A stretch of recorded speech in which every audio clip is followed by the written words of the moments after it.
Marks 1 year since that tornado outbreak in eastern Nebraska that left behind a path of destruction hitting homes and businesses, many of them still recovering to this very day. So we wanted to take some time to reflect on that day and the moments before and after the chaos. 1011's Jackson Wilford sat down in our streaming studio with meteorologist Bill Rentschler to break down the events of April 26, 2024.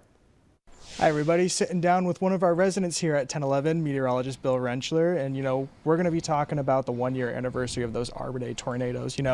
You and Ken were on air flip-flopping back and forth, giving everybody the information they needed to know to be safe. Can you kind of go into what that was like from a background perspective? Well, it was, it's one of the days, we don't necessarily get nervous anymore when we go on TV, but it's one of those days that we get nervous going on TV. We obviously have friends, family in the area. We want to make sure they're safe. We want to make sure the general public writ large stays safe. There were a lot of butterflies that day, and unfortunately it turned out to be a pretty bad day. One of the worst tornado days we've had in eastern Nebraska in a long, long time. You say it's one of the worst, but the National Weather Service reported that only 3 people were injured. We're going to show you some of this video from Garner Industries shot from a dash cam.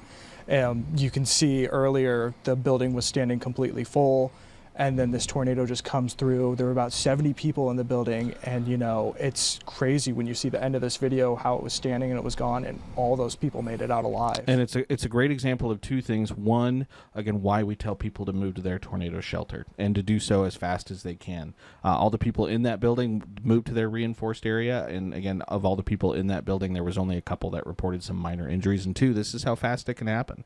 That's why we want that severe weather kit in our safe place, so that way you can just worry about getting there as fast as you can, not worrying about getting things along the way. And it's a great reason to not listen to rumors, one of those big prevalent ones in Lincoln. And you've told me it's kind of a rumor that a lot of people have in their own hometowns, this dome, the tornado can't get us, it can't get us there. Yeah, whether it's a dome, a river, or we're in a valley, that's just not the case. This is the tornado tracks that have hit Lancaster County from 1950 through 2021. Again, the 2 red lines there, the 2 big tornadoes, the one in southern Lancaster County, that's the Hallam tornado, 2004.